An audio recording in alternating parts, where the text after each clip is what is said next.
सभी को जय हिंद।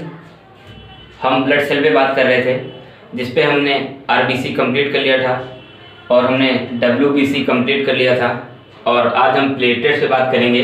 बहुत ही महत्वपूर्ण टॉपिक है ये हमारा। जो प्लेटलेट्स होते हैं वो छोटी छोटी कोशिकाएं होती हैं, छोटी छोटी कोशिकाएं होती हैं, छोटी छोटी कोशिकाएं, ठीक है। ये छोटी छोटी कोशिकाएं होती हैं जो आरबीसी के आकार की, आरबीसी के आकार की कितनी होती हैं? आरबीसी के आकार की, ठीक है, 1/3 होती हैं। आरबीसी के आकार की 1/3 होती हैं। अब हम आगे अपना नेक्स्ट पॉइंट देखते हैं। नेक्स्ट पॉइंट देखते हैं, इनका साइंटिफिक नाम है, ठीक है, उसको हम बोलते हैं थ्रोम्बोसाइट। थ्रोम्बोसाइट, ठीक है, इसका साइंटिफिक नाम क्या है प्लेटलेट्स का? थ्रोम्बोसाइट। अब हम नेक्स्ट पॉइंट अपना देखते हैं इसी में ही, ये बहुत इंपॉर्टेंट है, कई बार क्वेश्चन आया वो थ्रोम्बोसाइट संबंधित है, ठीक है, आरबीसी से, डब्ल्यूबीसी से, प्लेटलेट से, या इनमें से कोई नहीं, तो वो किससे संबंधित है? प्लेटलेट से, आपको याद रखना है। अब आगे देखते हैं थ्रोम्बोसाइट, जो हमारा प्लेटलेट्स है, ठीक है, उसका नाम क्या है? थ्रोम्बोसाइट, ठीक है। अब प्लेटलेट्स का निर्माण कहाँ होता है? ठीक है, जैसे हमने आरबीसी की बात करी थी, डब्ल्यूबीसी की बात करी थी, वो कहाँ होता है? अस्थि मज्जा में। तो हमारा प्लेटलेट्स का निर्माण कहाँ होता है? ठीक है, तो इसका प्लेटलेट्स का निर्माण होता है, प्लेटलेट्स का निर्माण की हम बात कर रहे हैं, इनका निर्माण कहाँ होता है? अस्थि मज्जा के, अस्थि मज्जा के, ठीक है, हीमोसाइटोप्लाज्म,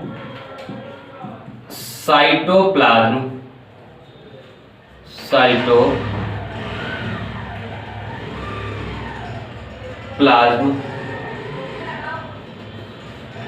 नामक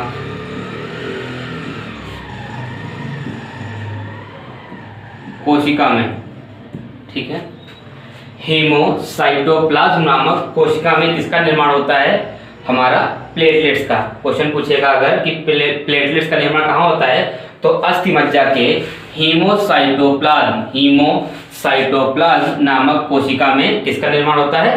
प्लेटलेट्स का। हम आगे देखते हैं, इनमें केंद्रक नहीं पाए जाते हैं, ठीक है, केंद्रक एब्सेंट रहते हैं, केंद्रक नहीं होते, केंद्रक नहीं होते, ठीक है।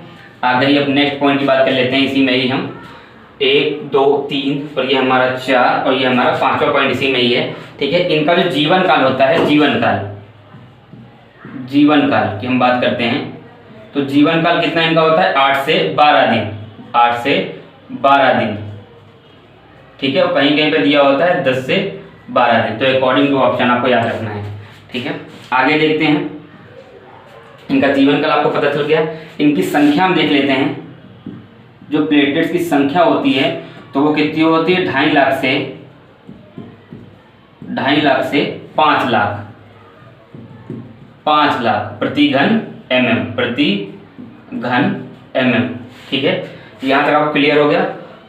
संख्या कितनी होगी? 2.5 लाख से 5 लाख प्रति घन mm। और इनकी मृत्यु कहाँ होती है? जो प्लेटलेट्स है इनकी मृत्यु कहाँ होती है? ब्लड में। इनकी जो मृत्यु होगी वो कहाँ होगी?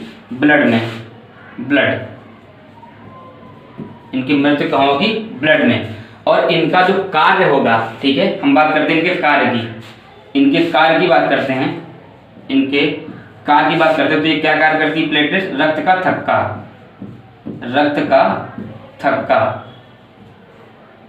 का थक्का जमाने में ये सहायता करती है, ठीक है। देखते हैं जो हमारा प्लेटलेट्स का व्यास होगा, प्लेटलेट्स का व्यास हमारा नेक्स्ट पॉइंट है। प्लेटलेट का जो व्यास होगा, हम व्यास की बात करते हैं, तो वो होगा 2 से 4 माइक्रोन, 2 से 4 माइक्रोन, ठीक है। तो ये हमारे पॉइंट है, देखिए मैंने जो बना रखा है ये पॉइंट है, 1 2 3 4 5 6 7 8 देन 9, ये हमारे पॉइंट हैं, ठीक है। जगह कम होने के कारण मैंने ऐसे यहाँ पे लिख दिया है, आपको अच्छे से ये चीज समझ में आ गया होगा।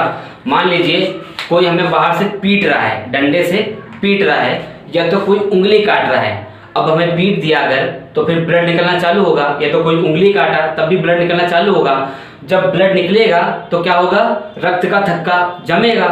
तो रक्त का थक्का कैसे जमेगा, तो अब हम यहाँ पे जानेंगे किस प्रकार रक्त का थक्का जमता है। ठीक है, उसके बारे में हम यहाँ पे बात करते हैं।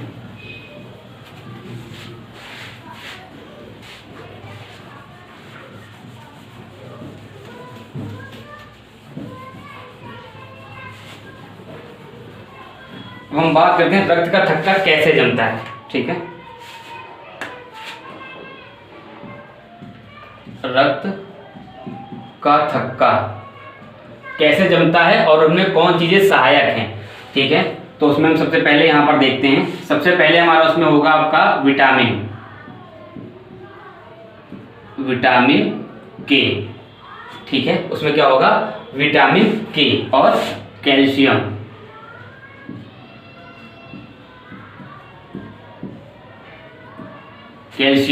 ठीक है, फिर उसके बाद हमारा होगा, ये हो गया विटामिन, कैल्शियम, फिर हमारा होगा प्रोटीन। ये सब चीजें ब्लड के अंदर पाई जाती हैं। ठीक है, विटामिन के हो गया हमारा, फिर हमारा क्या हो गया, कैल्शियम हो गया, उसके बाद हमारा क्या होगा, प्रोटीन हो गया। तो प्रोटीन हमारे कौन कौन से होते हैं हम उनको देखते हैं, बहुत ही इंपॉर्टेंट है। सबसे पहले जो हमारा प्रोटीन होगा उसको हम बोल लेंगे थ्रोम्बिन। ठीक है, ये सबसे पहला हमारा प्रोटीन हो गया थ्रोम्बिन। उसके बाद कौन सा आएगा, प्रोथ्रोम्बिन।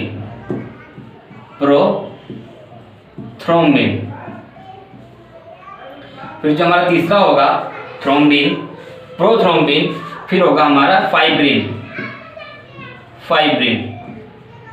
ठीक है, फिर जो चौथा होगा फाइब्रिनोजन।